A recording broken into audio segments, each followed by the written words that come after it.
For the best Italian food in Western New York, Elliot Apollos, call 716-825-3675. The Lardon Construction Group. Fubo TV, the official streaming service of Do Champions. FanDuel, the official sportsbook of Do Champions. For all your summertime needs, beauty pools, as well as kayak pools. CX Chronicles, your total customer solutions focused manager. W.GG, the official energy drink of Do Champions. Hey, Sons of Erie, our artwork looks better on your walls. Hamburg Brewing, please visit our tap room on Boston State Road, Hamburg, New York. And finally, Fat Boy Surf Club for all your surfing needs. Welcome back to another episode of the Buffalo Combat Zone. You have your hosts, Alex, Miley, and Randall. What's up, fellas? Not much. Good week. Good week. Yeah, very good week. We have coaches now, which is nice. Kind of a little uneasy to start, but then I think after the overreactions flowed in, I'll admit I overreacted too, started to calm down, and then the assistant coach hires, and it all has come together pretty well for what I would say. I think our coaching staff is I overreacted and right away, and then 30 minutes later I calmed down. Just because I really wanted Kubiak or Udinski, and then I'm like, all right, let me look at this more logically. And then I saw that we were interested in Jim Leonard, and then I was instantly like, all right, I love this. If we could get him, and then we did.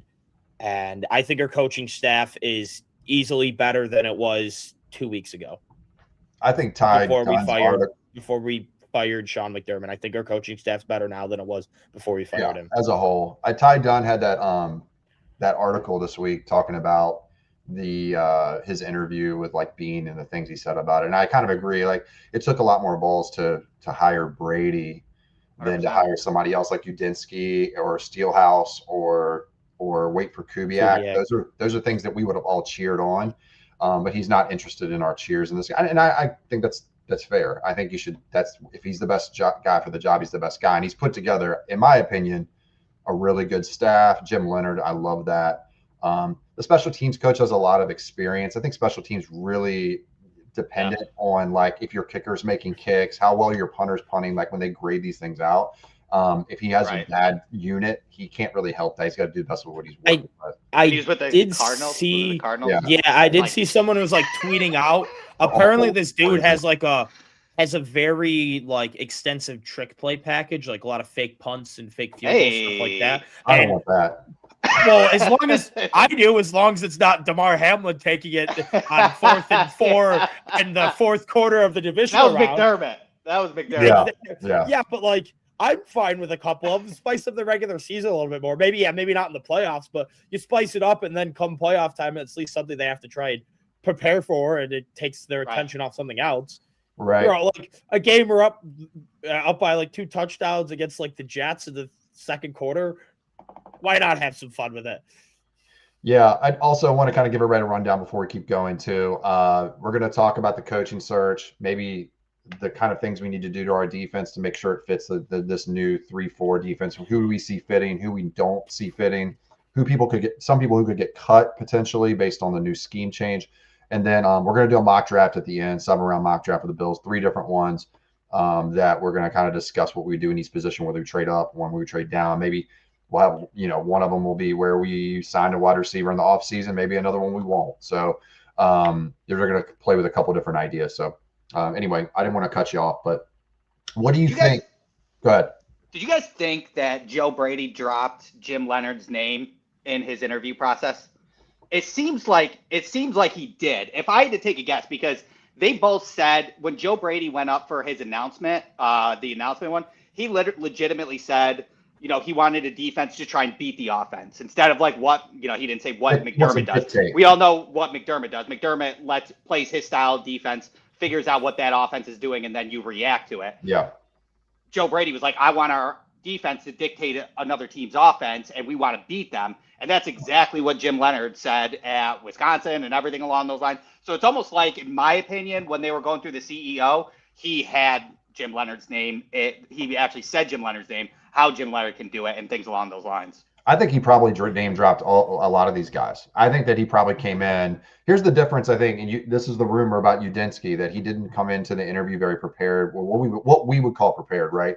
Right. Well, what a CEO or a president or an owner of a team would call prepared, or a GM, is that he came in and he's only had one name really for his defense, and it wasn't very impressive to them. That could be the fact that they wanted to keep Schwartz and they didn't like that he had named someone else, but it sounds like Brady probably came in really prepared, and that's understandable.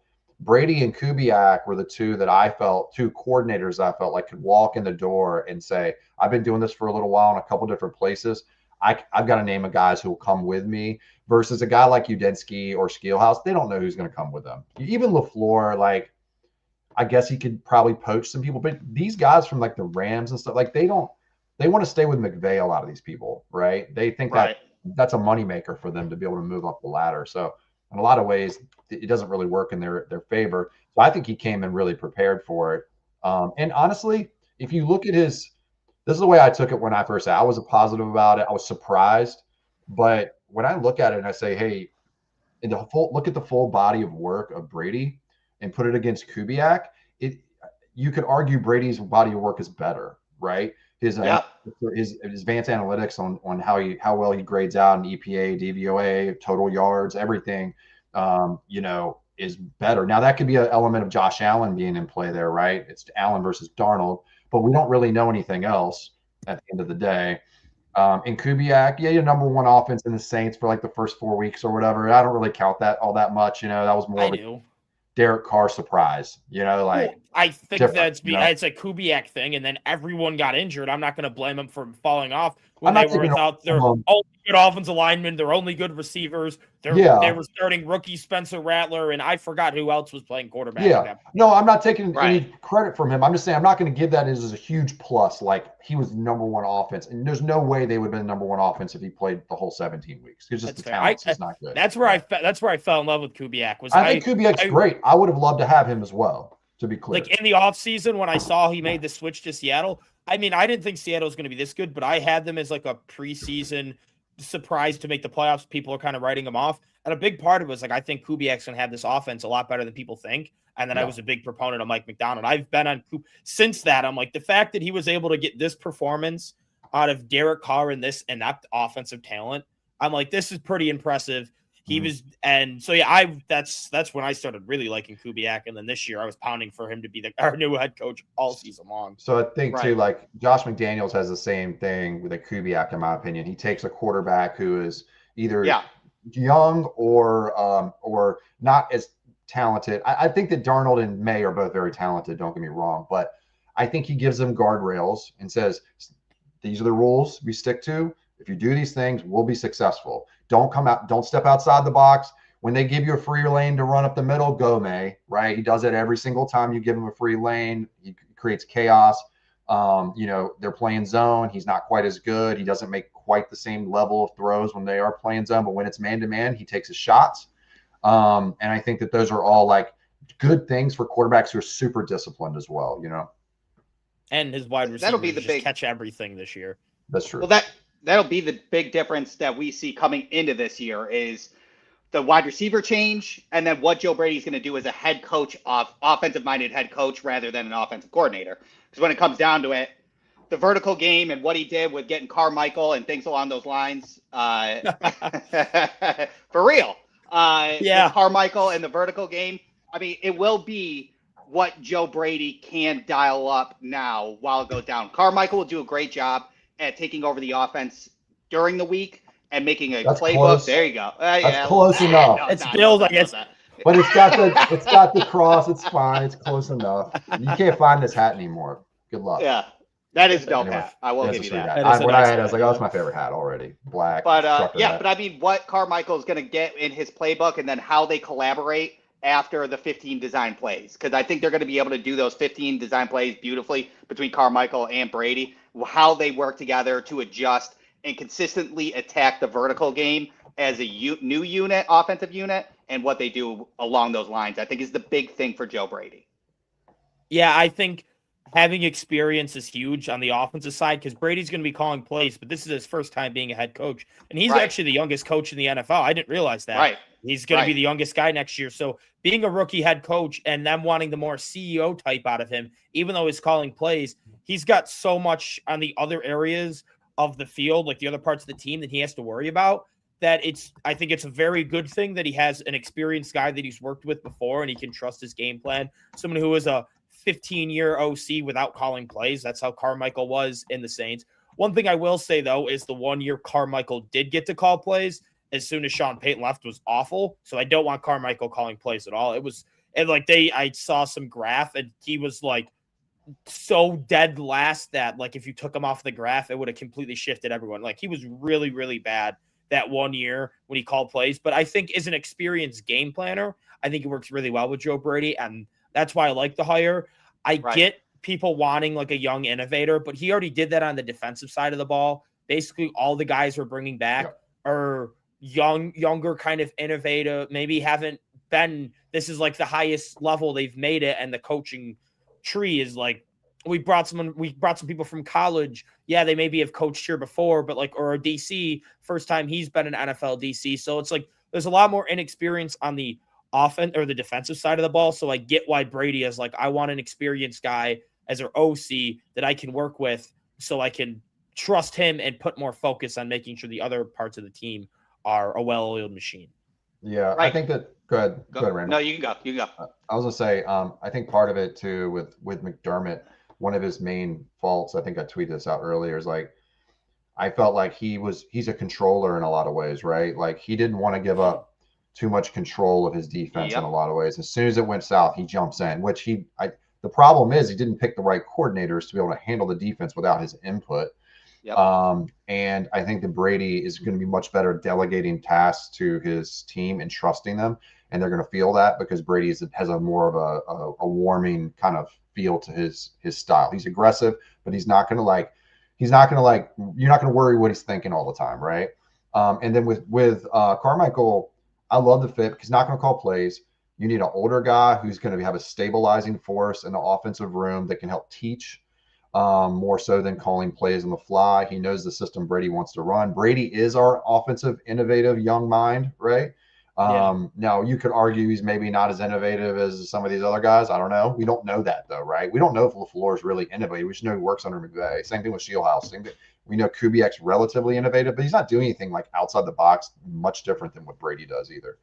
No, their systems are very similar. They're similar in what the style of things that they like to do. They're just a little more vertical. I mean, at the end of the day, I like what he's done. I like he's bringing a lot of young kind of guys. Some of them are from college. Some of the guys that previously were in Buffalo who are more energetic and bring some life. Because really what we're missing at the end of the day is probably more of an energy, a new voice thing, more so than McDermott just being a bad head coach, right? We have a good team. We know that. And I think by having that set up this way, it's going to inject them with life a little bit more, if that makes sense.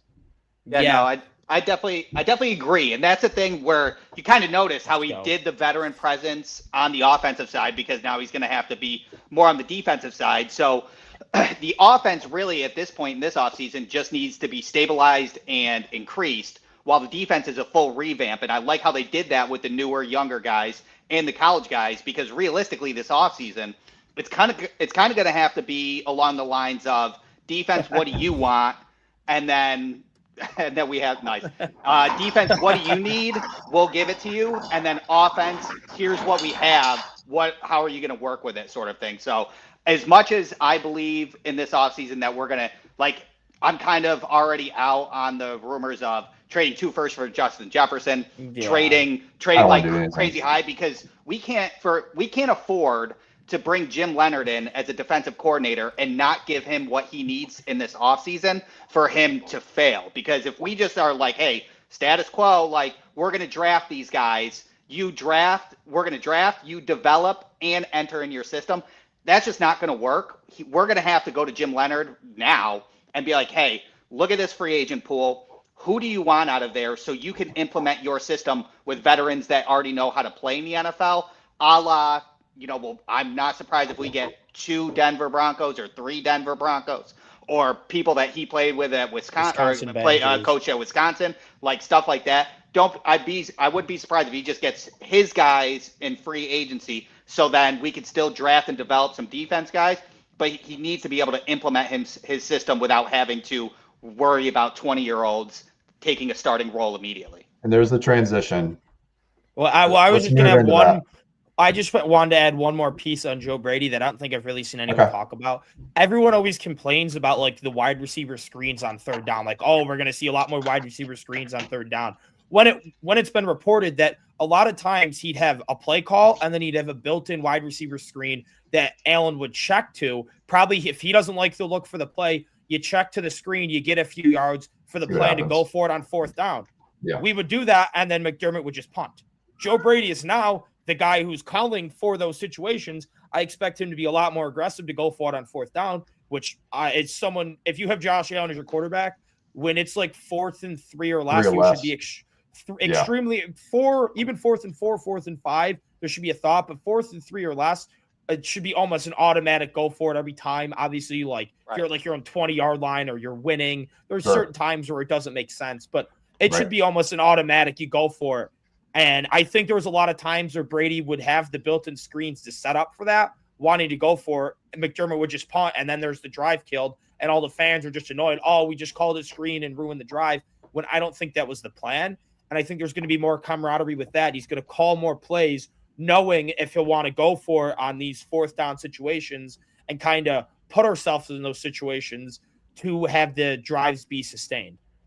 We'll do defense right here, but to piggyback off that real quick, because I have a couple group chats where that was exactly what was happening. Oh, we're gonna run the bubble screen, and then we're gonna run this screen, and then we're gonna get negative -2 yards in the first stadium.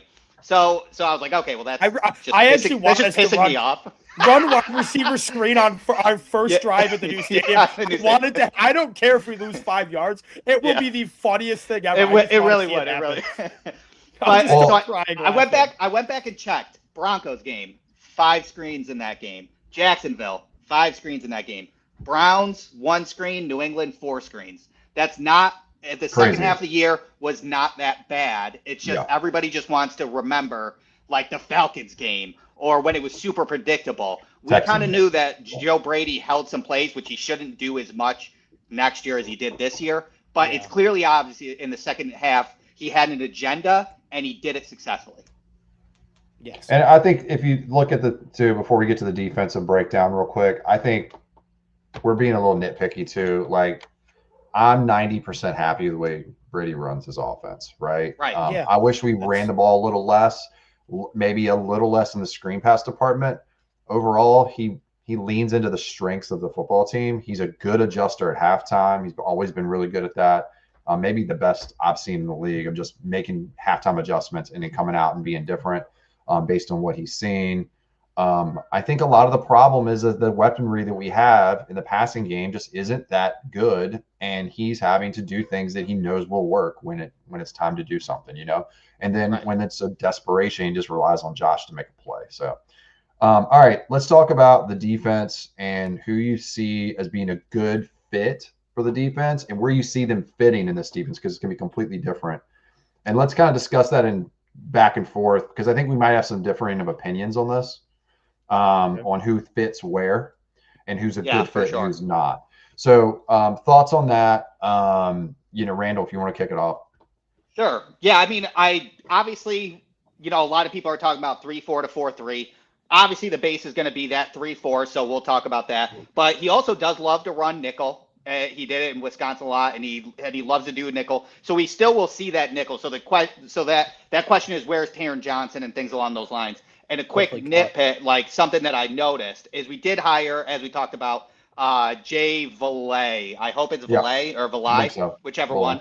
DB coach from Oklahoma. I'm very curious. There is a 6'5", 242-pound hybrid safety nickel at Oklahoma, Kendall Daniels. Ooh. That is like a 2 years ago Sonny Styles sort of thing. Still trying to develop his coverage, but he's a beast in the nickel position. That's something that I'd be curious to see if they're going to attack, because when you look at like the Seattle Seahawks, the reason like the Rams go into and the 49ers go into like 21 or 22 personnel is to get you into base and out of nickel. But when you play the Seahawks, they have Emenworry, and they don't leave nickel because you have somebody like Emenworry. I'm really curious to see if we kind of transition into something where a nickel and our 3-4 look very similar. Anyways, but I digress on that. Right. But I see Deion Walker realistically playing the 3-4 defensive end and maybe a couple snaps here and there at the zero tech nose tackle, just because he's still learning his run defense.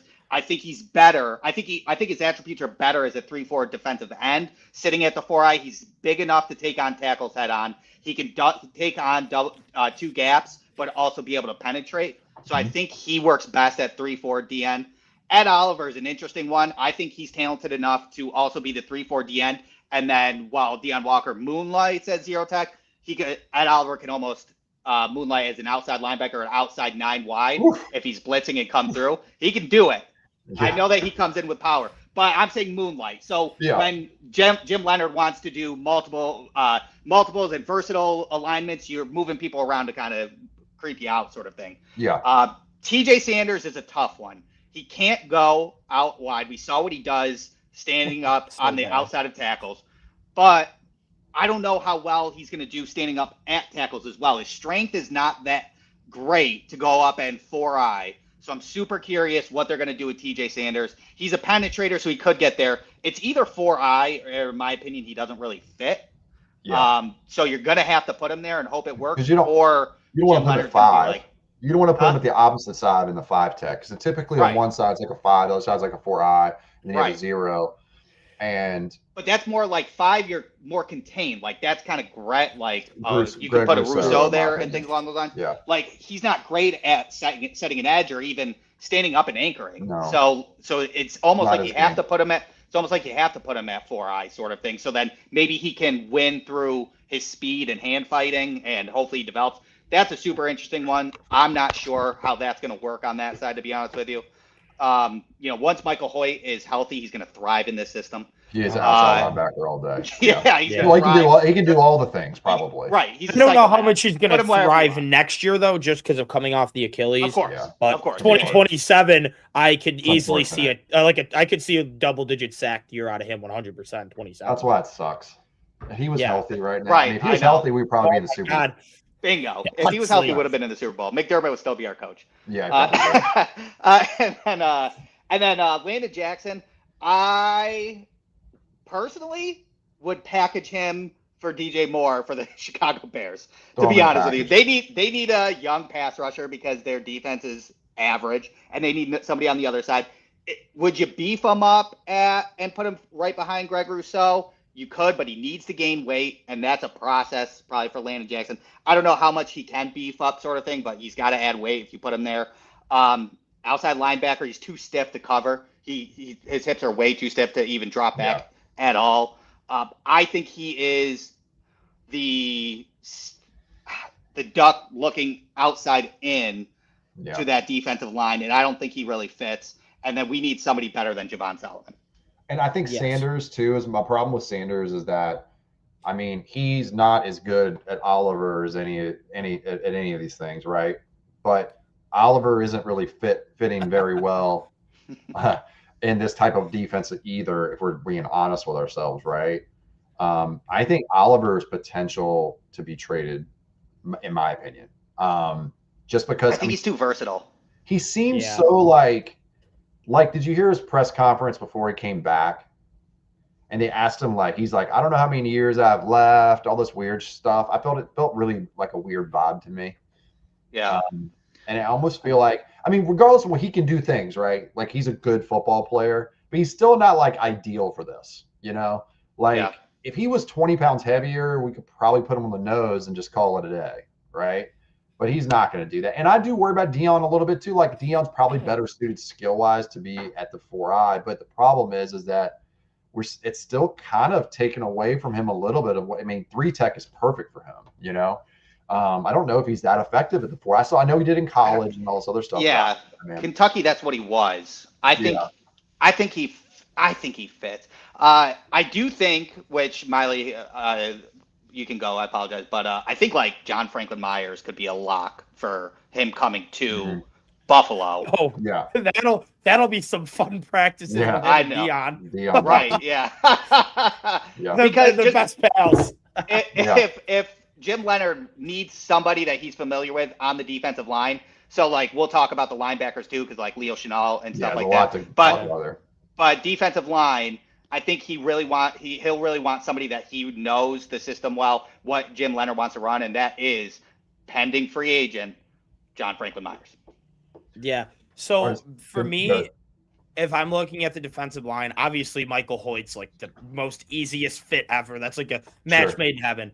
But if we're talking outside of like our traditional D ends and D tackles, I think that Dion, Eddie, and Rousseau all fit really well. I think Greg Rousseau is a 5-tech on rundowns, especially could really Sure. create havoc.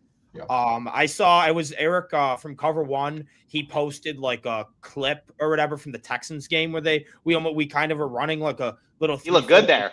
He looked Yeah, good. and they put Rousseau in that 5-tech, and then I said I think I would love Rousseau in the 5-tech could be his run defense, and he's like, yeah, I think he could be there, or he could be at the 9-tech on those passing downs where his job is just to come in and like compress the pocket from that angle. I think that would be a really good angle to compress the pocket as a pass rusher, which Yep. he's really good at and can kind of get the QB to get happy feet. I think Dion can hold it down as nose tackle on run defense on rundowns, and then you throw him to the 5-tackle when you move Rousseau out to the 9. You throw Dion at the 5-tech, and I think he could get some real pass rush juice as the 5-tech. And I think Eddie's a perfect 4-eye. I think those three, kind of like how I'm envisioning it, that's how I would like to run. I guess those three. If we're talking about the Dion, and then TJ and Landon, it sucks because they were our day 2 picks, and we traded up for TJ just last year. And outside of those two guys, our draft class is really good, but I think you kind of want to move off both of them. I just don't see good fits for either. I don't think TJ can play any type of anything bigger than a 3-tech. I think 3-tech's really the only role he's got. We tried him as like a defensive end, and it was brutal. Maybe you could try the 4-eye backup to Eddie, but I don't know how productive he'd be there. They probably will just throw him with the 4-eye just so they can have a rookie contract there. Right? Yeah, I think we gotta, but I don't think he's going to be very productive there. What I think probably would bring in a 0-tech, right? Free agency or either from the draft, right? To play nose. Well, yeah, to play with Dion. Like I'm not saying he Dion's get going to be both. but The Dion, you can rotate the two, and then on pass downs, move Dion out as you move Rousseau out, and have that guy be the nose or tackle Dion, for pass downs. like Dion is the primary backup for Ed and for the 0, right? Yep. And then you have Rousseau at 5, and then his primary backup would also probably be a new player. And then you'd have, I think Dion would be third in line there as well, because I don't think that Ed can play at the 5 and be super effective. And the other thing is Groot can move to the 4-eye. I like him with the 4-eye though. I think Groot would be really good 4-eye. You can play him basically anywhere. His inside pass rush is what his bread and butter is, and after the draft, right? So, and we've kind of abandoned him there. We haven't put him there in a while, but when he got reps there in the first 2 years, 3 years, he would like every time he got in that role when he was playing 1 or 3 or whatever they were putting him in. I mean, he was getting pressure immediately. Like he's just built for that. I feel like like just the way his body movement, his skills are. You know what I mean? Because he likes to compress. He compresses the lineman right into the quarterback. Yeah. And he's quick enough to beat the guard. Sit in the pocket. Yeah. He can beat guards super easy. I think he is for sure easily the most versatile piece on the D line, because you could legit play him anywhere, but I would say maybe run defense, nose tackle would probably be the only spot. But on pass rush down, you could put him legit anywhere on the defensive line, and you can see production. And I think him as a run defender as the 5-tech or 4-eye will be huge. You can kind of almost move him around. Maybe he can kind of be like he plays the strong side, just where he's always on the strong side for the rushing attack, because he's such a good run defender from that position. And to Matt Glee here said that there'll be some trimming of players. I agree. I think that Rapp and Taron Johnson's probably there's no room for Johnson anymore because of the way that they're going to play this. I just Shavers, don't think a lot of not Shavers. Shavers will be back as a fifth. He'll be on IR. Brady will still want his blocking afterwards. Yeah, he's I would hate he'll be the 5th receiver. He's not going anywhere. I will say this about Deion. I will say this about Deion Walker is I think Deion Walker at 0-tech would be the backup, just because like the way his run defense works. Like we still got I would use him as the nose tech if we're dealing with like the Patriots and Travion Henderson, where they're like outside runs, because his best run defense is when he's moving laterally, stack, move left and right, and then pull through. His anchor right from his like first step is not that great, and he can get pushed around. tall. So the double teams on insides, I don't think work that well. I would rather, in my opinion, pick up a cheap free agent guy. I like, let me see. I had a list and now I don't have it. Tonga from New England, Tim Settle, Sebastian Joseph Day, somebody like bring back Tim Settle, bring back and Tim then Settle, have right? him play great, Why and then not? be like, "Yeah, see, this is McDermott's problem." Yeah, 100%. I wouldn't be Listen, surprised I if guarantee Bean, it'll work too. Bean does it out of spite. He's like, I'm going to bring Yeah. him back. He's Yeah. going to play great, and it's just going to be a giant FU to McDermott. Right. I mean, And then what they about- rotate with a high draft pick, like You a think round Joey 2 Bosa IDL. done? Think Joey Bosa's done completely? He's not coming back. No, I think he's I going to don't play, want but I him don't back. think he's going to play for Buffalo. Yeah. What about What he's Phillips? I think asking he'd be a good for. outside linebacker, 3-4 kind Yeah, I like we that. need to go. We need to get better production as a pure pass rusher, like a Trey Hendrickson. I think would be great. Obviously, it's a little That's not risky, really a but fit I for think his skill set though, right?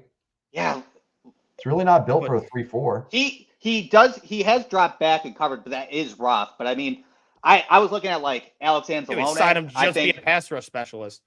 Because right. Trey Hendrickson is Yeah, a dominant listen, pass rusher. $30 million. Trey If Hendrickson- he plays, like, he you can get- play. I'll pay him. I will legit pay him 25, 30 mil a year to play 50% of the snaps. Yeah. Just Well, every I'm in. time we don't know if where there's he is. any chance with they're you, going man. to throw it, you put Trey Hendrickson on the field. How can did he be a gamer. perform this year when he was in?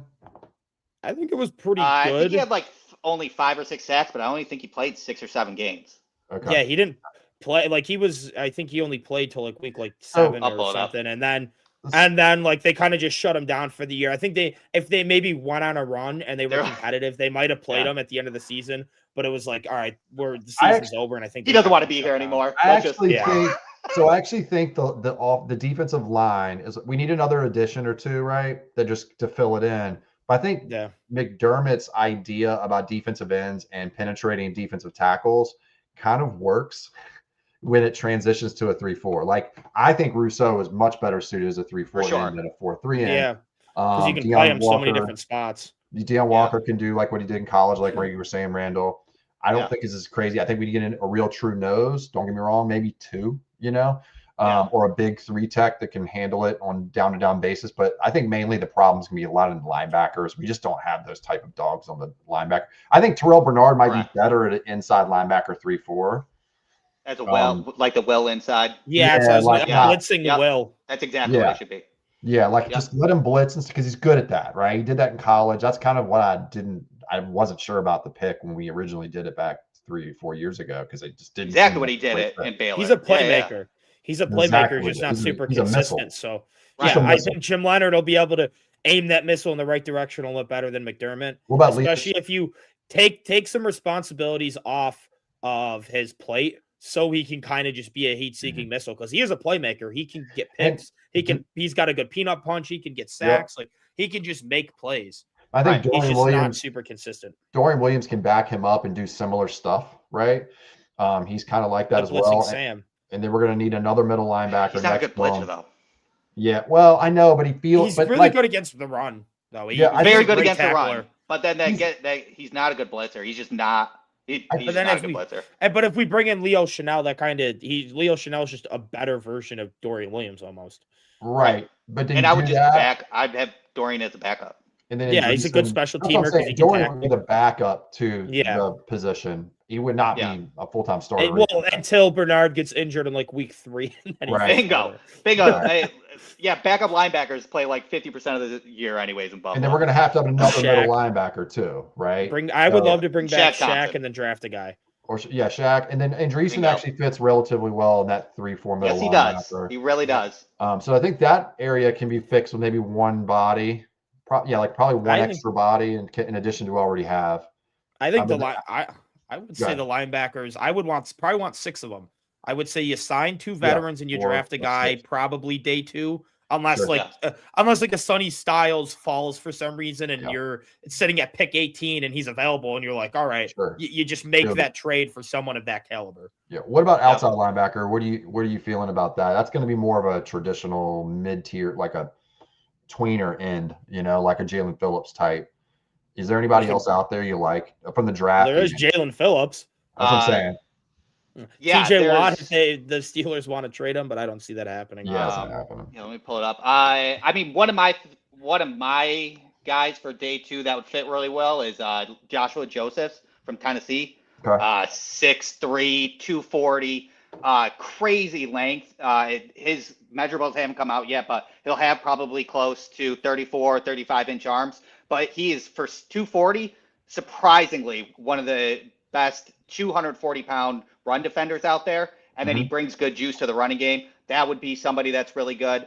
Romello Height from Texas Tech. You could get him in day 3. He's a little undersized, but he can contribute. He's wicked explosive off the line of scrimmage and can go back and cover for the draft. And then for like outside linebacker, as I said a little bit before, if we want to go free agency, I think Alex Anzalone from the Lions would be a good outside linebacker to pick up in free agency. Leo Chanel also just makes so much sense because the Wisconsin connection and just style fits well. What do you think about the pass rush production on those players that you named from the draft? Like, are they high end producers in the sack department, pressures department? Yeah, Romello Height. Hey, when you said day 3, I was a little surprised. I've seen a lot of people talk about him. I thought he'd be going higher. I haven't looked into him too much, but I just seen. I'm at early day 3 on him. He had 9 sacks, 11 QB hits. Joshua Joseph, which I would prefer. He was also, Joseph. Heights was also on the other side of probably going to be a top 10 draft pick. So right, and Jacob Rodriguez playing as that middle linebacker, do everything. So I mean, that Texas Tech defense is really good. So that might have made his production look a little better than it should be. Yeah. Then on 365 snaps for Joshua Josephs, 32 pressures, 5 sacks, 4 QB hits, 2 batted balls, and had 20 defensive stops with 3 forced fumbles. Okay. Yeah, because the pass rush is going to look, I think it's going to take time for people to get used to it. But like, we're used to watching guys on the edge and just like them beating the tackle and getting to the quarterback and us struggling. How fun is it though? We have real pass rush moves. Yeah, like now we got guys like kind of just moving all over the place. It's going to be very it's going to be awesome. Amorphic. I thought our defense. Our pass let me see somebody with some bend. More stunts. When we had Michael Hoyt healthy. And those 2 games, I felt like we were doing a lot of that. They were calling a lot of stunts with Eddie until he got injured in the Panthers game. And Rousseau, Hoyt, they were kind of Joey Bosa. They were moving these guys around a lot. And our pass rush in those games was amazing. And then Hoyt got injured, and they were like, all right, we have to stop. Yeah, I thought this year with fire zone blitzes, like fire zone blitzes, this year bringing in linebackers was pretty good. And as you said, I mean, Eric found clips of us running an odd front and stuff like that. Like, it's learning a new language, but it's not like reinventing the wheel. Yeah. Just think about the guys. Look at Denver's defensive line, right? Like, we know their names now, but look where they all kind of came from. None of these guys are like Nick Bonito is their best pass rusher, right? And he's like a 2nd round or 3rd round pick when he was drafted. I think he was remember him. I think he was 2nd. Yeah, he was never looked at as like this 15-plus sack a game guy. You know, like he just works because of the system, and they kind of create a lot of chaos. Now Buffalo, we didn't do a good job in this game, but the previous few games we played them, we've handled them pretty well. Considering for some reason our offense matches up good with their defense in a lot of ways. But everyone else, it seems like that's not the case. I think Joe Marino said that on his show the other day. He was like, they're great against everyone but Buffalo, you know? Dominant rushing teams that have a quarterback that can complete a competent offense. Yeah. I mean, look at the size. Like, so let's measure the size. Like, you have Zach Allen, 6'5", 285, right? And then you got DJ Jones, 6 foot 305. That's their zero tech, right? Right. I mean, he's not much bigger than Oliver. He's shorter than Oliver as well. Now, they have different skill sets, of course. And then John Franklin Myers, who is like kind of a 288. 288. He was kind of a throwaway player by the Jets in a lot of ways. He was putting up 4 or 5 sacks a year. He wasn't anything impressive. You know what I mean? Well, and now all of a sudden, throwaway players for the Jets are really good elsewhere. So. Yeah, clearly. Good point. As a Sabres fan, I can say that because we literally were known as the NHL's farm system for all the talent we've given away in the years. But the point I'm making is like, just because we have this mindset of like, who's going to get the sacks, who's going to get the pressures, like all this stuff. It's just this type of system. If you fit the right pieces in and willing to commit to the system, somebody will emerge, I think. Bingo. Yeah. And that's what Jim Leonard was talking about was Greg Rousseau making making the propaganda. yeah, I know, I it's know. finally gonna My be right. prediction this year should have been next year for Yeah, it 12 should have sacks. been. Yeah, for Rousseau. But that's what Jim Leonard said is he was like the defensive scheme looks complicated to the offense, but it's not. It's a big foundation, and then you just do different things. So Yeah. you know, in a 3-4, you're showing 5. Who do you drop back? Who do you bring in? Who's going to be the rusher? Jim Leonard loves to use safety blitzes, loves to use corner blitzes. So really, everything's going to look similar. And what the offense is looking at, it's who's rushing me. And you just have to kind of flip it up. And that's what Jim Leonard's going to do with this defense. And that's why, just as you said, a second rounder. And in McDermott's system, running that 4-3, 3 techs and edges were so premiums that we were spending first rounders on there because that's what you had to do. And just like what you said, Alex, which was perfect, is you can find a 240-pounder in the second round and scheme him up for 10-plus sacks. And that's big time. Yeah, I think what McDermott's – this is another reason I think that he's gone is that McDermott's philosophy behind edge players is well, maybe it's Bean. I don't know. It's one of them, right? Where it's kind of similar to wide receiver. They draft a certain archetype, and then in free agency, they're chasing a different archetype. And I just don't know why they don't just do the same archetype in the draft that they do in free agency, but they don't, right? And that I got to think that's partly McDermott. Like, I have this ball of clay. I'd rather mold a Rousseau than I would, a Von Miller or a Jalen Phillips, right? And that's hopefully going to go. It has to go away, right? Unless we think that we're going to draft really high, like 4 tech defensive ends in the draft, which is typically not the case, right? We would take those guys mid rounds kind of thing if that's where they're best suited for. Anything else, or do you want to talk about the secondary, the back end? I don't think there's much that needs to be talked about other than the nickel I think spots. they're going to my other thing I want to talk about with the secondary is just how excited I am for. That's probably what I'm the most excited for. Because they're going to run a lot of cover 1, which means we're going to constantly have one of Cole Bishop, Max Harrison, or Christian Benford kind of down low, and all 3 of them are great playmakers, really good ball skills, and I think them 3 are going to absolutely flourish in this type of system. And I'm so excited to see how that pans out for them. Well, yeah, I mean, Broncos relied on their cornerbacks being able to handle themselves because they do a lot of single high. You know, technically, if they're off, it's going to be a cover 3, but they have to. But they obviously have to be by themselves on go routes, and then linebackers will cover those insides. So Max Harrison's speed is perfect for Leonard, and then Christian Benford's just talent is great. And then you have Cole Bishop, who's going to now be a box safety, and he's going to flourish. Then all we need is that free safety. And then don't be surprised if, we get PJ Locke from Denver to play that free safety position. Yeah, I have concerns with PJ just because same. He couldn't beat out Brandon Jones. I mean, exactly. Brandon Jones is like a backup for the Dolphins. You get PJ Locke, and then you draft a free safety, and then even if PJ Locke doesn't start, he can help Jim Leonard, talk to the DBs and be like, this is how it goes. I love the safety class in the rounds 2 and 3 as well. Like, they're I think good. They're so good. Genesis it's so Smith, much better. Yeah. I think the safety in round 1, I mean, it's cool, but I don't think that's the only one that's really worthy of a high-end first-round pick. The rest of them are just kind of like pick what your flavor is, and they're all pretty good. Like, I think probably 4 rounds deep, we get a starter-level player like we did with Bishop. So, yeah. Taryn's gone, I would imagine. They're probably going to flow Hancock in when we do run some nickel, I would imagine, or Cam Lewis. I think Cam Lewis probably stays. I don't know. They're cheap players. I don't know either, yeah. Or maybe they just both play safety, backup safety, or one of them. Maybe they get the pool sticks from the Joker, and he tells them to fight it out for who's the backup free safety. Well, I don't think I'm gonna want Hancock playing safety after what I watched.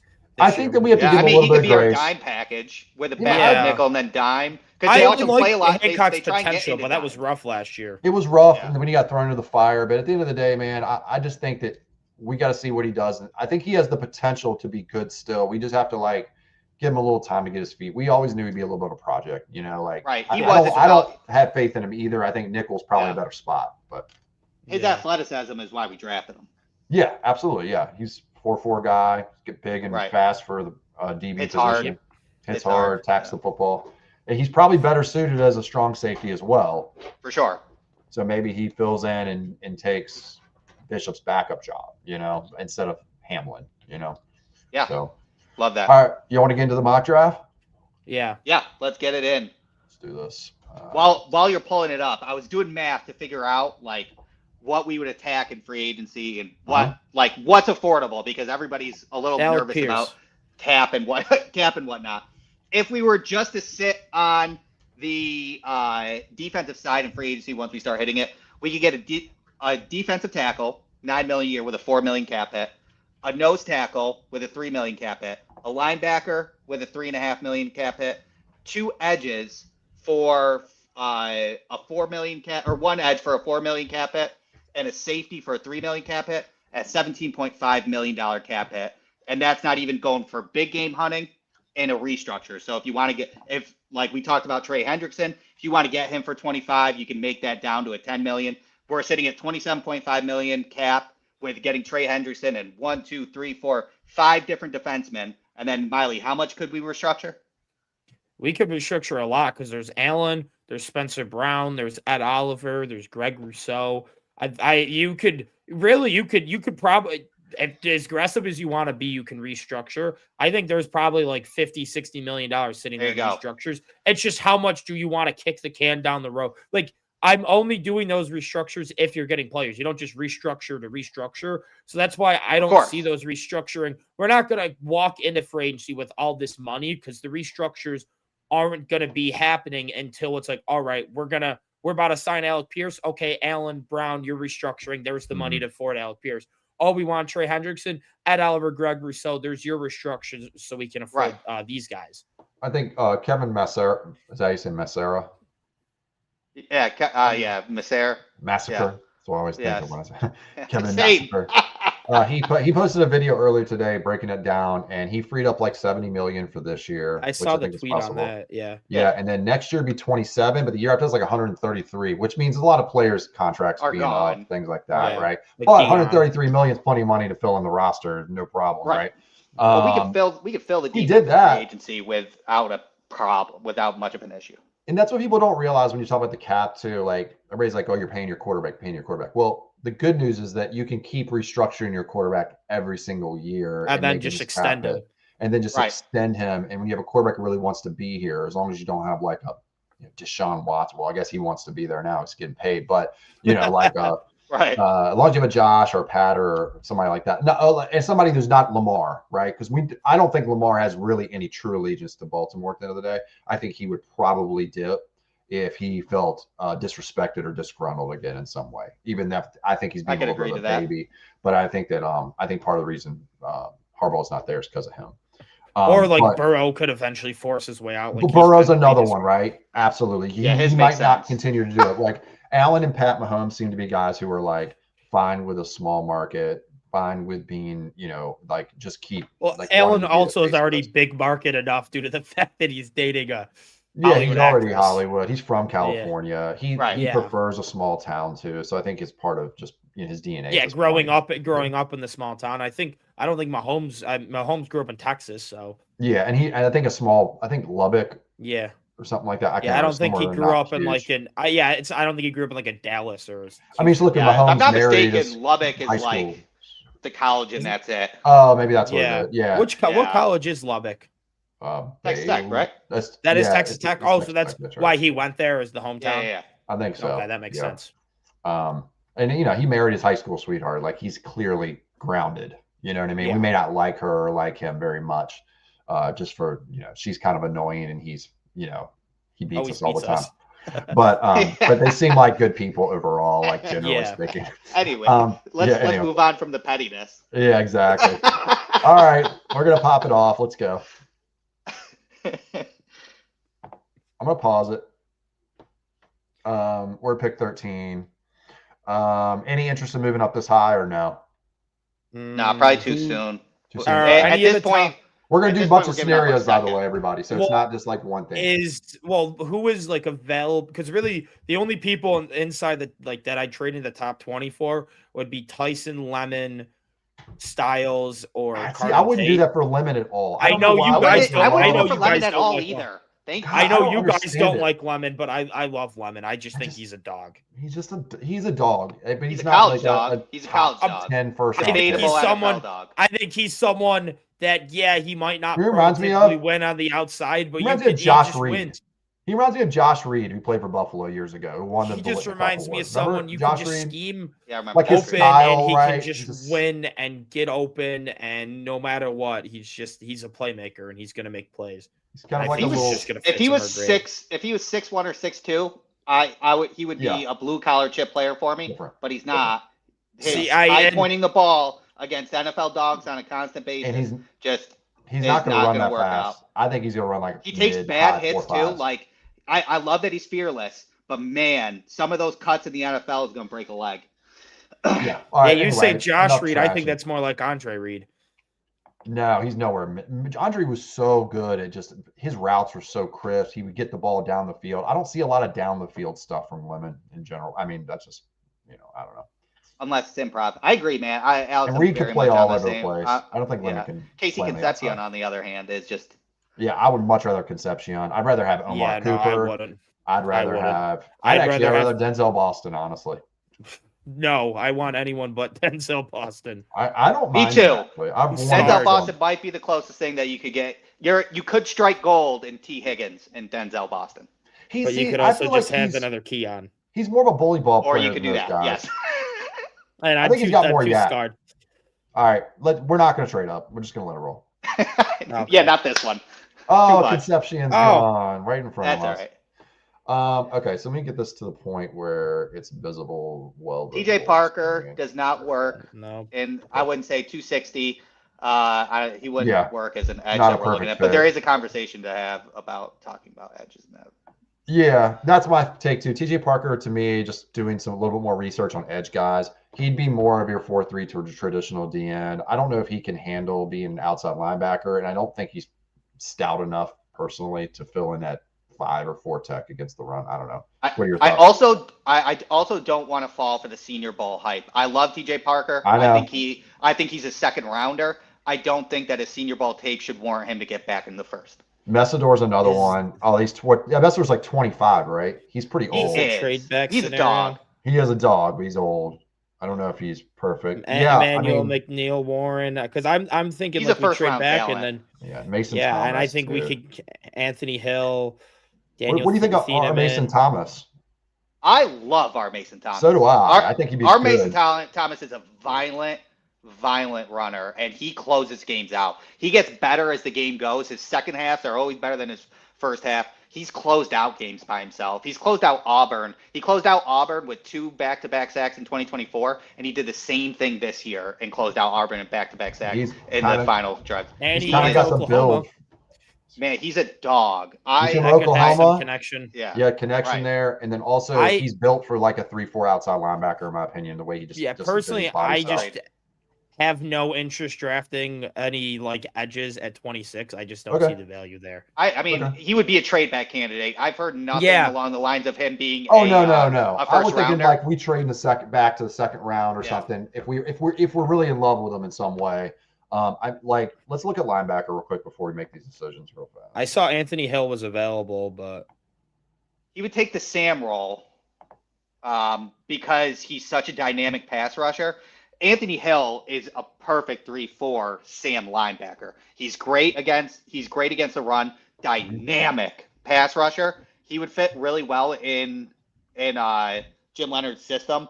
But what are we doing with Sam in free agency before you kind of make that decision? We Yeah. could fill that role instead of using a premium pick on it. But Anthony give Hill me is Jacob a dog. Rodriguez. I He just wouldn't want be a- Jacob Rodriguez. And he I don't wouldn't be a care first about round. the measurables. I don't care. He just is a dog. He just I makes love plays. Jacob Rodriguez. I think most of these guys, if we're in this position, I would trade back personally. Yeah. That's kind of 100%. how I see this right now. 100%. Early Is that what we're second. thinking? Gabe All Yakus. right. Yeah. Gabe Yakus would fit in the system. Let's Who's see. interested in the pick hypothetically in the trade thing? Yeah, let's trade back. Um, Let's use this one to trade back. How about what do you think? Like the Cardinals, Well, maybe they could. We'll Maybe go they to come go back. to the little and- trade. go to the trade blue tab bubble, and you can see Yeah. who's Sorry. interested. I don't know why. I and didn't then the look. team select Oh, the team to trade Ve- with. We'll show. there's Oh, Vegas. 36. Yeah, work that. See if Is we that can their go. Yeah, 26 and 166 for 36 and 67. Yeah. No let's try way. that. I don't think they do that, but we can Click. try it. It says it's offering it. I think it'd be more of like a 102 for I know 166. Well, Well- let's just do it. PFF will let it work, so let's Okay, let it let's go. ride. There we go. We I just gave think him it's an not extra enough. pick, a 5th rounder. I know, but I think yeah. Vegas is also Big stupid. Baller Bean is back, baby. we all can, right. the draft works. mess with Al Davis's head. We're little GMs are totally humans Or too. Mark They make Davis's mistakes. head. What about the wide receivers? We haven't All really right. talked like on the offensive side if we should dabble right now in it. Because like Omar Cooper Jr., Elijah Sarah, I know that we have discrepancies about them, but I both have them as 2nd rounders. Chris Bell, I know he has that ACL, and you're I very just think weary. it's too early with the I'm ACL. super weary on him as well.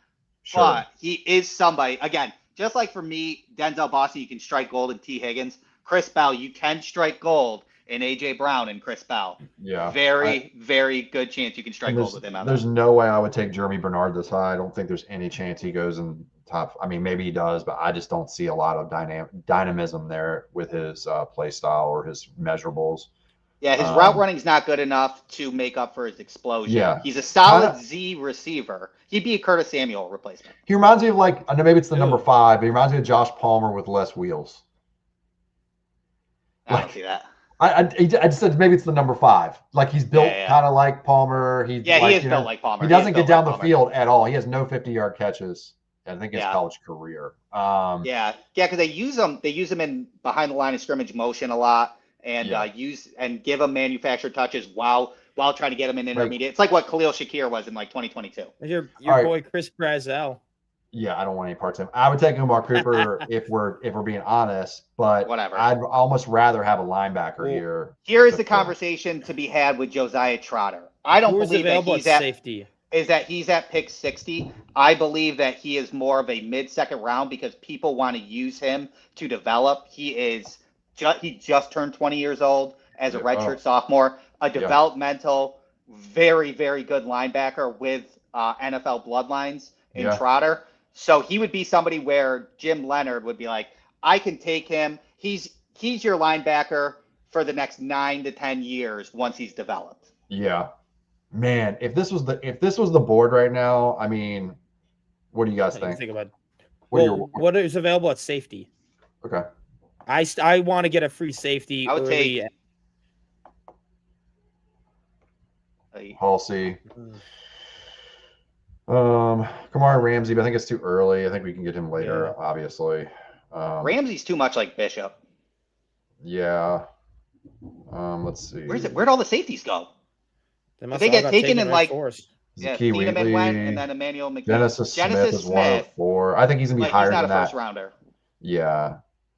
So some of these guys, Taffy, they've got these Oh, guys Bud rated Clark. much lower. What'd you say? Bud Clark said is Bud Clark, so yeah. good. He'd The be Senior such a Bowl good free riser. safety. He's an older prospect too, but I don't really care about I don't care that about much of an that. older prospect in safeties.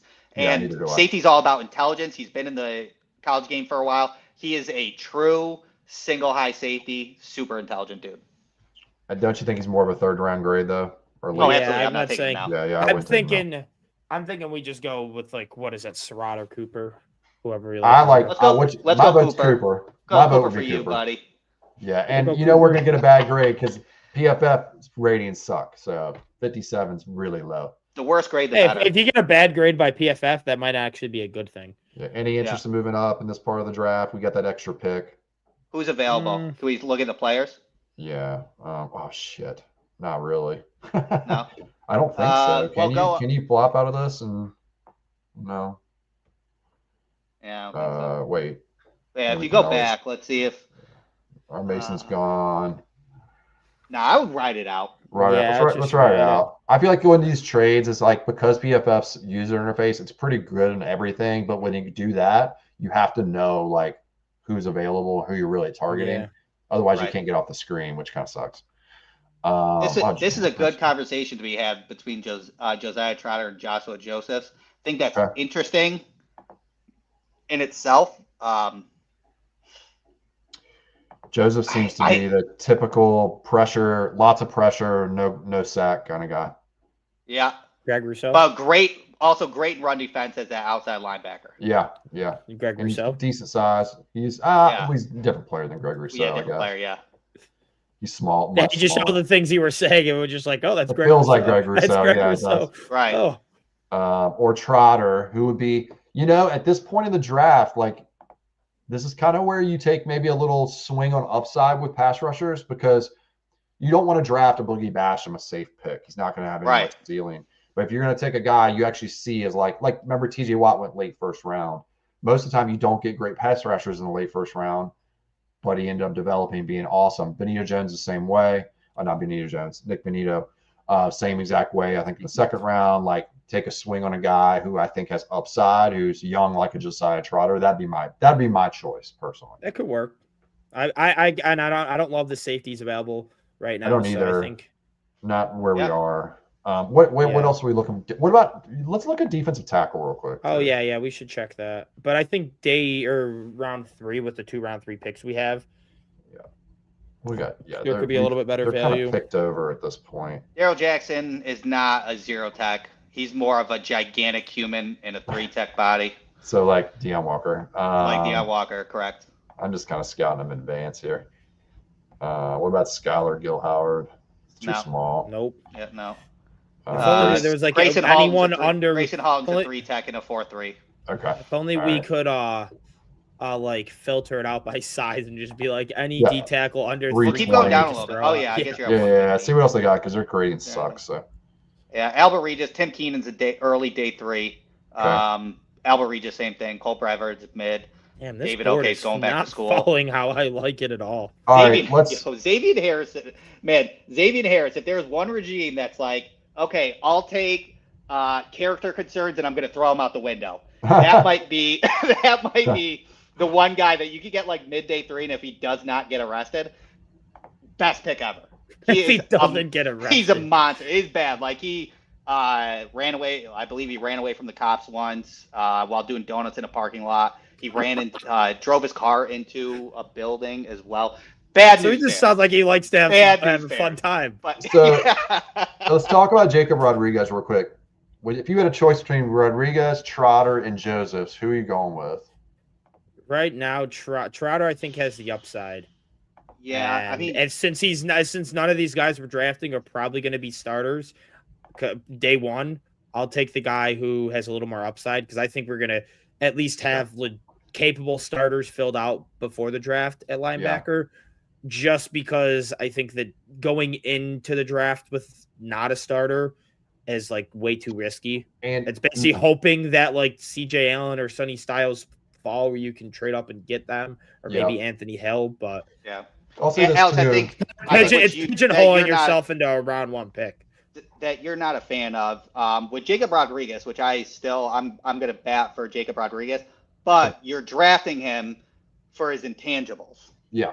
His I love him. his intangibles and Oh feet yeah, up front. I love him too. I Well, love him. I But there's I a love chance that those I just love Trotter's intangibles upside. can't transfer over on To his this level. athleticism. I think it does, but that's why his production is round 1. But if he's going late round Production's top 3, 5. yeah, right. But at that point, if he's going at the end of round 3 is where like he's projected right now, that says a lot about his athleticism translating to the NFL. And I'd that say could be an issue. Smart cap management tells me that there's certain positions that you want to fill in free agency versus the draft, especially maybe the first 3 rounds where players are more expensive. A 3-4 middle linebacker, right, is probably going to be less crazy than going after a 4-3 middle linebacker. That's a little more value. And linebackers are usually cheaper than, your edge players and things like that. Yeah. Right. So I personally would go Trotter only because, like you said, like upside, and I prefer to almost fill that in the draft versus a middle linebacker who can go out into free agency and snag one of these guys from Denver or whatever. Let's do it. Yeah. Especially when we're down to this, right? And I think Rodriguez might even get to the late 3rd round anyway. So if we still want him, I think he'll be there. If the board think has so, too. fallen this way so far, I would probably be sick. I just hate how this board's fallen. All the We got- guys that I we got really se- like We got just to pick now haven't- too. 7 picks later. Let's look at safe. I'm look going at to safety. just for safety and just to see what it looks like. Yeah, I kind of Do We we? definitely should just take Genesis Smith right now. You like him Or- over Bud Clark? I do. Genesis Smith, he's younger, first of all. His hips are super fluid for the safety, so he's a true single high guy that can flip and go on certain halves. Mhm. He's just an all-around player. I think he's 202. Is he 2 yeah, he was I think like he's 202 pounds. 6 foot. There you go, 6'2", 6 foot 2, 204. 204, and he Yeah. wears that well. So he Yeah. moves well for 6'4", 202, and he's a good single high. Genesis Yeah. Smith, I wouldn't be surprised if Genesis Smith doesn't leave the Second second rounder. round. Yeah, Yeah. I wouldn't be surprised either. Yeah. Especially I if just the board know- looks like this. I know Bud Clark. I know it's a Senior Bowl thing, but But- everywhere I but- saw was like Bud Clark was the biggest winner of the Senior Bowl. The bad Bud Clark's news. been doing that in college. Like I've looked at him, and Alex, I'm not sure if you guys have either, but he's been in like the draft circles this is his third cycle Okay. because everybody's Wow. been talking about him 2 years ago, but then he Right. went back to school, and then we were surprised he went back to school for this cycle. So now this like his third draft cycle that I've talked about. Something else you got to think about too, I think, is that just looking at the way the board's fallen, right? I see 1, 2, 3, 4, 5 guys, right, that are like kind of the names that people know, and half of these guys aren't like single high center fielder type players, right? Yeah. So I think taking one now would benefit us because I don't think they'll be there the next pick. In Agreed. reality, in this draft, they might because of the way they have them ranked. But personally, I don't see Genesis Smith getting in the 4th freaking round like it has No here. way. You know, Yeah, no way. I just don't Yeah. vibe that at all. So that's my take. Let's go on it. Genesis Smith. All right. Yeah. That's good. Love it. Miley, you can get the next one, man. Hopefully the board's there for you. How about Where's a our guard? DI? That's exciting. Let's go to D Yeah. tackle. Give me my nose tackle. All right. No more dog shit Jones. Daquan right. would be a very good All 4. right. I haven't done any work on the D tackles yet. He is a Uh, free agent. He even said that before Bills fans just killed him on Twitter. I haven't taken a look at any of the D tackles really yet in any kind of in depth. So Randall, you're gonna have to lead this off with Yeah. like who What you about like at that this Tim point, Keenan especially. guy? I've heard some good things about Who? him. Tim Keenan. Tim Keenan. Tim Keenan is your nose tackle. You'd have to get Tim Yeah. Keenan a guy in free agency, and then they can work together. But yeah, he is the prototypical. I want to bear hug the center and the guard, control Love it. them, and stop the run. Love it. That's who Tim Love Keenan is. it. And he said, Love it. right, and he basically said that he was like, they asked him in the Senior Bowl, and they were like, Oh they're yeah. like, where I do you saw get that. where I do you think that was get the your like clip I dog saw that. mentality? And he was like, well, I don't want to get owned by some dudes while my mom or my girlfriend is Yeah, watching. I Like, saw that. I got pride in Yeah, that. yeah, That's like, draft him. bro, I relate. And he's SEC. He's a Bama That's what I kid. saw. Yeah, I saw that video. And they're Yeah. like, yeah, I don't want to get put on my ass in front of my mom and girlfriend. So- So, yeah. With your ratings, Randall, that you've done, do you have Tim Keenan as the best D tackle out of this group that we're looking best at? nose right here? tackle. Yeah, for sure. All day. Left, And then it's okay. Cole. Then it's Cole Brevard next. Okay. After that, my list. Okay. And you then think Chris there's a McClellan. level? You think Keenan's a level up from 100, him for yeah, sure? I do. Okay. Yeah. All right. You want him, Miley? Yeah. All right, Tim Keenan. We're gonna get bad grades, bro. Yay, my nose tackle. Oh yeah. Their okay. our rankings are way different than what they have. So And they'll change. They'll and actually the PFF does a good job of adjusting their sites when they get more information. They're never perfect, but I feel like they do a good job of changing their rankings as they go. Interior all right. offensive line here, maybe. Yeah, I Yeah. just kind of want to look at interior line. I kind of want to look at corner as well. Oh, because of the Darian Strong unfortunateness. Yeah. From what we're hearing, that he's probably done, but we'll see. Yeah. What about tackle? We'll throw that in there or tight end? I would stick with guard, but maybe tight end. Try just to see Oh, what's there. Sabres took Yeah. the lead. All right. 4-3 in Yeah. the third. How much time's in the third? That's still I think 15 minutes. A lot of left. time. Yeah. All right, Joe Julian Royer. Neal is really good. He was like the only good defenseman that came from Arkansas, but Okay. I don't think he'd be there. Jalen Kilgore is a hybrid nickel safety that is super Downer. intriguing. That would very much fit our system, but it wouldn't be outside corner. Keelan Rutledge is probably the best pick right now, right here. Yeah. He is he's been with Georgia Tech for a while. He's done well his whole entire career. Oh, he's a Just big old thick boy too. Just an easy pick at guard sort of thing. And I 330. think this is where he would fall. Yeah, All right, I like it. I like it too. I think we're going to need, not only do we need probably a starter. Well, depends on what we do with Edwards. I think we got starter in house. Honestly, if Alec Anderson and Cedric Van Granger were our starters at those two positions, I would not be too upset. I think But we I need trust more the though, more development. players. Yeah. Yeah. We would need their positions as backup. So yeah, we definitely need to get some guys because if McGovern and Edwards leave, and Spot Track again said that Edwards' AAV was like 19.9. So I don't think it was a typo. They tweeted out, they were saying like a 3-year, like $58 million contract for him. Jeez, that's crazy. Yeah. If he can get that, one, that's good for us for getting a comp pick. Like I said earlier, like I want Joey Bosa, Connor McGovern, and David Edwards to get the absolute craziest bags in free agency because we can get some legit 3rd or 4th round comp picks from them. And then and next year going and at the trade deadline, Bean can be like, all right, I'm expecting we're going to get these comp picks. I have no problem giving up a 2nd or a 3rd round pick or even my 1st to go and get some big name guys, knowing I'll have more meat on the bone from those comp picks coming in. I think we need some more depth at corner as well. Do you think wide receiver double dip is even in play or no? No. I would do cornerback, linebacker, and wide receiver. Kicker. Cut Bass, get a kicker. I think we wait. Yeah, I would actually welcome that. All right. TJ Hall, Jaden Lucas. Man, receivers are gone. Josh Mullen has almost worse off field than oh really? Yeah, unfortunate. What schools he go to? Georgia? No, Southern Miss. Yeah. Oh, I was gonna say if it was Georgia, then I bet you I could tell what the off-field issues are. Yeah. Squirrel White. I know, right? What a name. Man. So Eric Gentry is a conversation that he would be a 3-4 outside linebacker. He is 6'6". He's 225, and he's got 35-inch arms. Oh, and he's an alien. Like he shined in the East-West Shrine Bowl. He was covering dudes, and like there was like a yard of separation, and you just saw him swatted away with like his inside hand. Yeah. Insane behavior and insane draft profile. He is somebody that if he is available at the end of round 7, I would take a flyer on him because his body frame's absolutely absurd. You think it's too early at pick 220? Just because you think it's that no, I think that's fine. I would take him in the 7th round. I don't know why Traydon Stukes is all the way down there. That's confusing, but I would take Traydon Stukes as a backup cornerback. If you go down a little bit further. Oh no. No. There's Stukes. Traydon Stukes, cornerback, Arizona. He's a good cornerback. I'm not sure why he's good chemistry with Genesis Smith too. Yeah, he's a fantastic corner. Good size.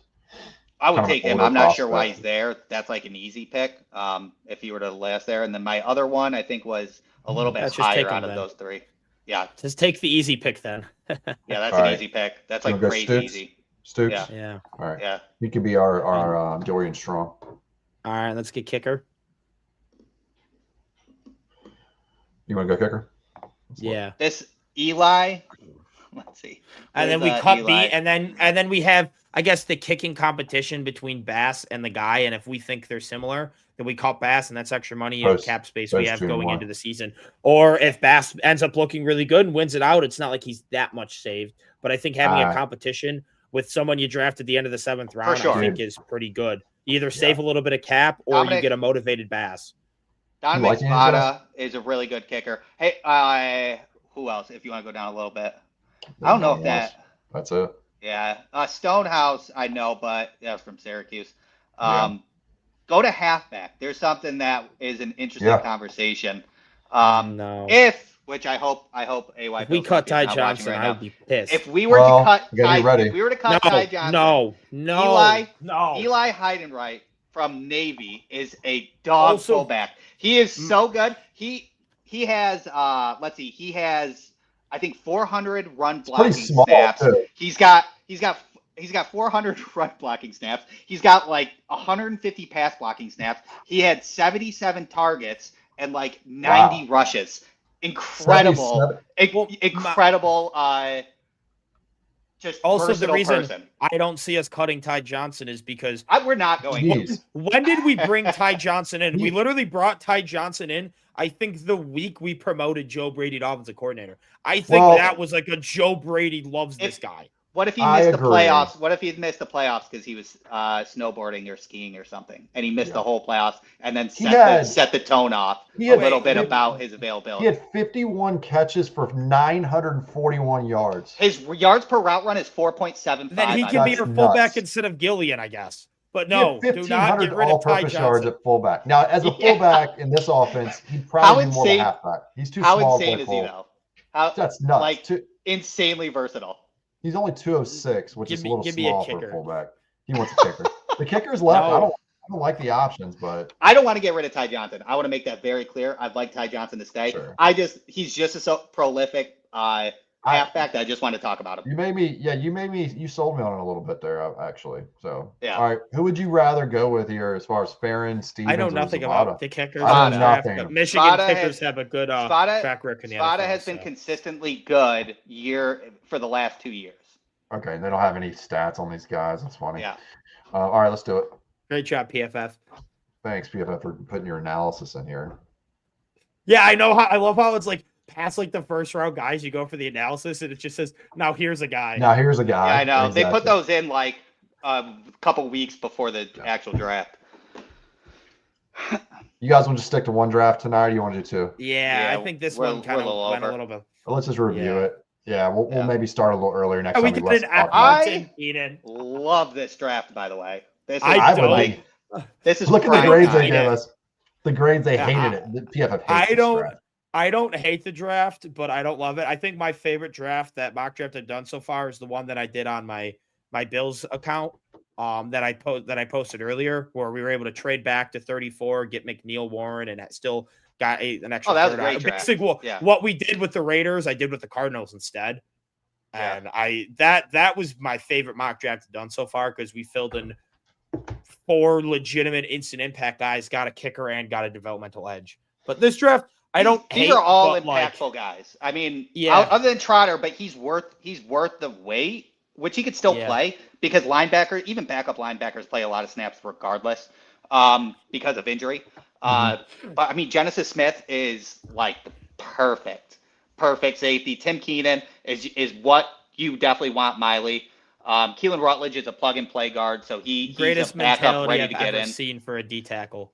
Yeah, exactly. I'll say this. I And think- then Omar Cooper Right. Jr. I mean, the one thing about Omar Cooper Jr. is he's probably going to live in the slot in the NFL. He'll play some outside, but mainly he will be a slot guy. Yeah. Kind of turns me off The, a little bit, because we already what have else? 2 slot guys with Shakir and Kincaid. If they Right. see him that way, then Omar But I think, off the board. yeah, I think, They do I him mean, like that. I'm hoping Kincaid can develop more in line. And he definitely was a much better blocker this past year than he was years prior. But Mhm. I still think he's going to do most of his damage in as a big slot role. Yeah. Yeah. I'll say this. I could be think- wrong too. I think a lot of people are going to be upset when we draft this year because we're going to be filling a lot of like players position specific not needs, This but is like scary, trying to but this kind filling it. it's kind, It's going to be weird like this, I think, when we draft. I really do. this I think- kind of reminds me of the 2024 offseason, except for we're in a much better financial state free agency wise, Yeah. but draft wise, this is going to be Yeah, very yeah. similar. I think we're going to day 2, I think, is where we're going to really make our money. I wouldn't be surprised if we trade out of round 1 like we did that year.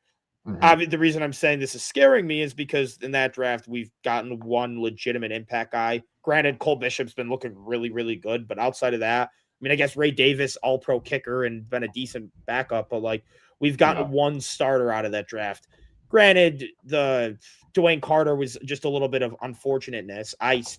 What I saw is the rookie year prior to the injury I loved, but then I'm tearing his Achilles, so that kind of derails things. But I have a feeling it's going to be similar to that, where we just try and get a lot of impact guys to fill defensive holes and one wide receiver. Just hopefully it's not Keon. Yeah, that's Right. what I think it's going to be. That's pretty much I what think we it- need. Yeah. Yeah, but this year the difference is we're much better in cap room. So instead of having to cut a bunch of guys, which we still are going to probably do anyways, when we cut those guys, we'll have money to We actually cleared get 30 big name million guys. last year. Did we clear like Or 2 30 last years. year? It was 2 years ago when we did that. What did we do last No, year? I think last year we cleared Like roughly. I want 20, to say like 25. Yeah, I think you're right about 30 because Well, Yeah. I think we were we like, were yeah, negative. We were negative 10. 20. I think we were like negative 20 last year. I The think year you might have been before, right, we were yeah. negative like 45. 40. Right. Yeah. And we then- also right. didn't have too many like super easy cut. We had to do a lot of kicking the there wasn't can a lot down of the easy road. And cuts. There yeah, wasn't a lot this of year, Curtis Samuels. on this that year we roster. have a lot Yeah. of easy. We have a lot more easy sure. cuts and restructures than we did in years past. Exactly. All right, guys. Thanks for coming Good out. draft. Please like, share, Yes. subscribe. Appreciate everybody coming out tonight. A good mock draft. 3.0 will be next week. We're going to do one every week. And then we're going to probably transition as we get close to free agency. We'll start looking at players that maybe will be on our radar. We may even do that next week before we do a mock draft. And then I think we should do like a dedicated show focusing on the positional needs that Buffalo needs. Like we're not going to do a quarterback show, right? But we might do rankings for receiver, linebacker, edge, safety, corner, guard, things like that, in order to give people like. I don't the think we idea of really need prospects. to for guard too much because if we draft a guard before like round 5, I'd kind of be a little annoyed. It might be Or the corner, lowest I meant. viewing show of the year too. Like corner and guard, it's like those are kind of more so day 3 stabs. So I don't think we need to more so do positional. But like D Yeah, but tackle, you could edge, do free best safety, day three- linebacker, wide you could do best receiver. day 3 guards. Like, Yeah, we okay. could do like you could just some look through late guys that we consensus. might We'll like. go. Wait, yeah, we'll intentionally rank day 3.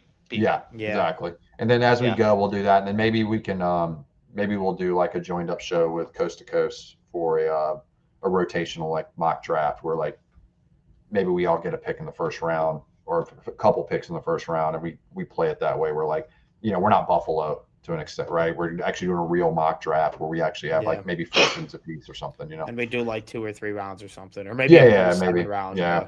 Man, you never know. When you do first, I did one like 2 years ago. Man, it took a long time just to do one round with like 6 guys. So Last year, the one we did where we all met each other up. that was different. That was That's a fun. whole different animal what he was doing. Yeah, I already was signed. fun. That's a I already- 7-round I signed us deal. up for that one today.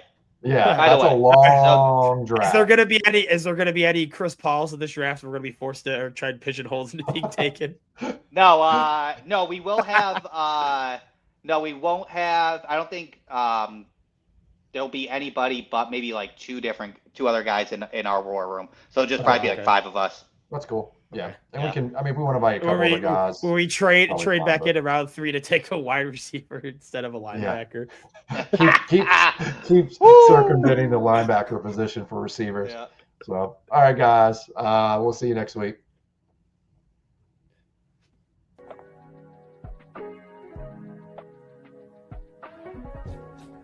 For the best Italian food in Western New York, Elliot Apollos, call 716-825-3675. The Lardon Construction Group. Fubo TV, the official streaming service of Do Champions. FanDuel, the official sports book of Do Champions. For all your summertime needs, beauty pools, as well as kayak pools. CX Chronicles, your total customer solutions focused manager. W.GG, the official energy drink of Do Champions. Hey, Sons of Erie, our artwork looks better on your walls. Hamburg Brewing, please visit our tap room on Boston State Road, Hamburg, New York. And finally, Fat Boy Surf Club for all your surfing needs.